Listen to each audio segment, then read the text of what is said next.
அள்ளி அள்ளி பருக வேண்டிய அமிர்தமடாது.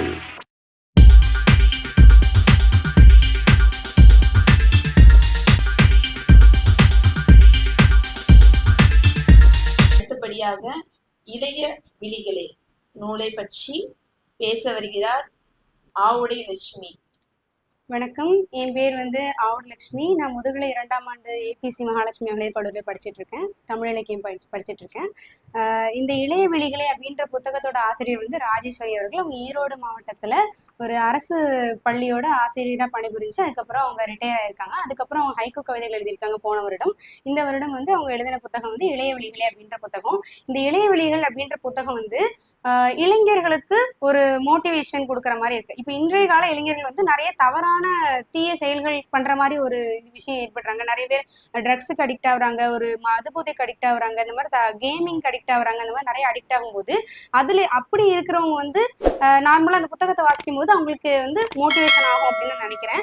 நிறைய பேர் நம்ம எல்லா இளைஞர்களும் கண்டிப்பா கனவு இருக்கும். கனவு காணுங்கள், அப்துல் கலாமே சொல்லியிருக்காரு. அந்த மாதிரி கனவு காணுவோம். ஆனா சில பேர் சும்மா சின்ன சிற்றின்பங்களுக்கு கனவு காண்றதா இருக்கும். ஒரு சின்ன சின்ன ட்ரெஸ்ஸுக்கோ இல்ல ஒரு படத்துக்கோ இந்த மாதிரி சின்ன சின்ன ஆசை இருக்கும். ஆனா பெரிய லெவல்ல கனவு காண்றவங்க இன்னும் நிறைய இளைஞர்கள் இருக்காங்கன்னு நம்புறேன். நிறைய பெரிய கனவுகள் காணும்போது அதை நம்மளால பண்ண முடியுமா, அவ்வளவு பெரிய விஷயம். இப்போ நான் டைரக்டர் ஆகணும்னு ஆசைப்பட்டேன்னா என்னால டைரக்டர் ஆக முடியுமா, என்னால படம் பண்ண முடியுமா அப்படின்னு நான் யோசிக்கும் போது இந்த புத்தகத்தை வாசிக்கும் போது ஏன் முடியாது, நம்மளாலே முடியும் அப்படின்னு ஒரு மோட்டிவேஷனா எனக்கு தோணுது.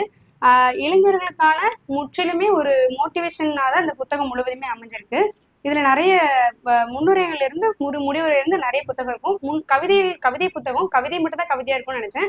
ஆனா முன்னுரையில இருந்துமே அவங்க நார்மலா சொல்ற சொற்களையுமே நிறையவே கவிதையா தான் அமைச்சிருக்கிறாங்க. இன்னொன்னு என்ன சொல்ல நினைச்சேன்னா, இந்த புத்தகத்துல இப்ப நம்ம யூஸ்வலா எழுதும்போது தமிழ் நல்லா தெரிஞ்ச தமிழ் ஆசிரியர்ன்ற பட்சத்துல அவங்க நிறைய தமிழ் நிறைய ஒரு சொல் பழமொழி இருக்கும். அந்த மாதிரி நிறைய வார்த்தைகளை பயன்படுத்தி இருக்கலாம். ஆனா எல்லாருமே புரிஞ்சுக்கிற கூடிய எளிய வார்த்தைகளை எளிய நடைமுறையில அவங்க எழுதியிருக்கிறது இது ஒரு சிறப்புக்குரிய விஷயமா நான் பாக்குறேன். ஒரு ஒரு புள்ளியை யாரும் ரசிக்க மாட்டோம். அப்படித்தானே முன்னுரையில அவங்க கொடுத்திருக்காங்க. ஒரு புள்ளியை யாரும் பெருசா ரசிக்க மாட்டாங்க. ஆனா புள்ளிகளால இணைக்கப்பட்ட கோலத்தை நம்ம ரசிப்போம். நிறைய பேர் அவங்க மனதை நம்ம ஈர்க்கிற வகையில இருக்கும். சோ அந்த மாதிரி இருக்கிறது நம்மளோட புள்ளிகளா நம்ம சிந்தனையை வச்சு அது கோலமா நம்ம தன்னம்பிக்கை நம்ம முயற்சியை எழுதும் போது அந்த நம்மளோட சிந்தனை நம்ம சாதிக்க போற விஷயம் ஒரு அழகான விஷயமா மற்றவங்களுக்கு தெரியும் அப்படின்னு சொல்றாங்க. இதுல ஒரு சில கவிதைகள் எனக்கு ரொம்பவே பிடிச்சிருந்துச்சு. நான் அதை இங்க நான் மென்ஷன் பண்றேன். இளைய விழிகளே அப்படின்னு இந்த புத்தகத்துக்கு பேர் வச்சிருக்காருன்னா இளைஞர்களுக்கான ஒரு வழிகாட்டியா அவங்க செயல்பட்டுறதான் காரணம். அவங்க விழிகளை நோக்கி அவங்க பேசுற ஒரு விஷயமா அது அமைஞ்சிருக்கு. இவங்க முன்னுரையிலையுமே அவங்க கொடுத்துருக்காங்க. ஆசிரியர் பேசும்போது அவங்க ஒரு வார்த்தையும் அவங்களை பத்தி சொல்லும்போது இளைய விழிகளேன்னு சொல்லி நம்மளை நோக்கி சொன்ன ஒரு விஷயமா தான் அவங்க சொல்லியிருக்கிறாங்க. இப்போ முதல்ல இளைய விழிகளே அப்படின்ற ஒரு தலைப்புல எழுதியிருக்காங்க. பொன்னான நேரத்தை பகலை இரவாக்காமல் உடனே முன்னேற்ற சிந்தனைக்கு பிள்ளையார் சொல்லிடுக அப்படின்னு சொல்லியிருக்காங்க. நம்ம ஒரு விஷயம் செய்யணும்னு நினைக்கும் போது நம்ம டிலே பண்ணிட்டே இருப்போம். சரி நாளைக்கு பண்ணிக்கலாம் அப்படின்னு ஒரு டிலே பண்ணிட்டே இருப்போம். படிக்கிறதுல இருந்து எல்லா விஷயத்துக்குமே நமக்கு பிடிச்ச விஷயமா இருந்தாலும் அது உடனே பண்றதுக்கு நம்ம கொஞ்சம் யோசனையா இருக்கும். நாளைக்கு பண்ணிக்கலான்ற பட்சத்துல விட்டுருவோம். அப்படி பண்ணாம நம்ம பகலை இரவாக்காம நேரத்தை வீணடிக்காம உடனே உங்களோட முன்னேற்ற சிந்தனைக்கு பிள்ளையார் சொல்லிடுங்க அப்படின்னு சொல்லி இளைஞர்களுக்கு பேசுறாங்க. அதுக்கப்புறமா தன்னம்பிக்கை தளிர் அப்படின்ற ஒரு தலைப்பின் கீழே முயற்சி பாலைவனத்திலேயே நீர் சுரக்கும் அப்படின்னு சொல்றாங்க. பாலைவனத்துல நீர் சுரக்காதுங்கிறது நமக்கு எல்லாருக்குமே தெரியும். ஆனா பாலைவனத்திலேயே நீர் சுரக்கும் எப்போனா நீ உன்னோட முயற்சி நீ செய்யும் போது அப்படின்னு சொல்லியிருக்காங்க. ஒரு முயற்சியை நம்ம முன்னேற்ற பாதையில கொண்டு போகுன்ற நம்பி நம்ம செய்யும் போது பாலைவனத்துல நீர் சுரக்கும்னா உன்னால நினைச்சு வச்சு சாதிக்க முடியும் அப்படின்றத அவங்க மென்ஷன் பண்ணியிருக்காங்க.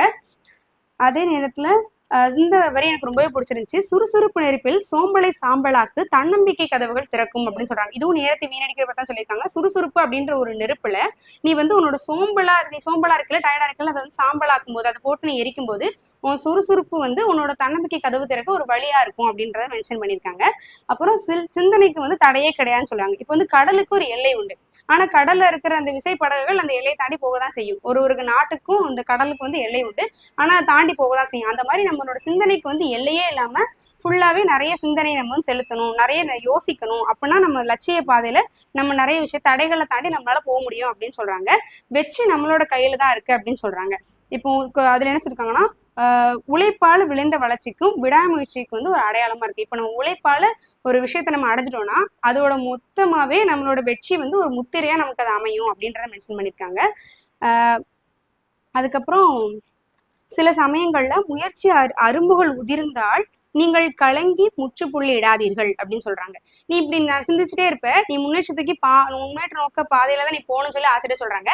அந்த டைம்ல வந்து உன்னை ஒரு டவுன் ஆகலாம், சம்டைம்ஸ் உனக்கு கிடைக்காம போகலாம், நீ போன ஒரு விஷயத்துல தோல்வி ஏற்பட்டிருக்கலாம். அப்பயே நீ கலங்காம டவுன் ஆகாம நீ வந்து மேலும் மேலும் போய்கிட்டே இரு அப்படின்ற சொல்றாங்க. தெருவிளக்கோட ஒளியில படிச்சு முன்னேற நிறைய பேர் நம்மளோட கதைகளை கேட்டிருப்போம். அறிஞர்கள் பல பேர் வந்து முன்னேற்ற வரலாற்றுல அழியாத தடம் வச்சிருக்காங்க. அந்த மாதிரி உன்னாலையும் முடியும் அப்படின்ற ஒரு மோட்டிவேஷனை வந்து இவங்க கொடுத்துருக்காங்க. இந்த மாதிரிதான் சூரியன் தேடும் விடியல் போல உங்கள் உழைப்பின் அழைப்பால் உலகையும் விழிக்கவே அப்படின்னு சொல்லியிருக்காங்க. இது மூலமா இந்த மொத்த புத்தகமுமே நம்மளை வந்து வாசிக்க தோன்ற வகையில இருக்கு. இந்த புத்தகம் கையில கிடைக்கும் போது நான் பெருசா புத்தகம் வாசிச்சு எனக்கு பழக்கம் கிடையாது. ஆனா இது வாசிக்கும் போது இன்னும் நிறைய புத்தகங்கள் வாசிக்கிற எனக்கு மோட்டிவேஷன் உண்டாகுது. இளைஞர்களுக்கான ஒரு வழியா ஒரு மோட்டிவேஷனாவே இந்த ஃபுல் புத்தகமும் அமைஞ்சிருக்கு. ஒரு அம்மா எப்படி தன்னோட பிள்ளைக்கு வந்து நல்லது சொல்லி வளர்ப்பாங்களோ அந்த மாதிரி இந்த ராஜேஸ்வரி அப்படின்ற ஆசிரியர் வந்து முழுமையாவே நம்மளுக்கு இளைய சமுதாயத்தை அவங்க பிள்ளைகளா கருதி ஒரு நல்ல நிறைய கருத்துக்கள் சொல்லியிருக்காங்க. இது எல்லாரும் படிக்கணும்னு நினைக்கிறேன். ரொம்ப நல்ல புத்தகமா இருக்கு. நன்றி.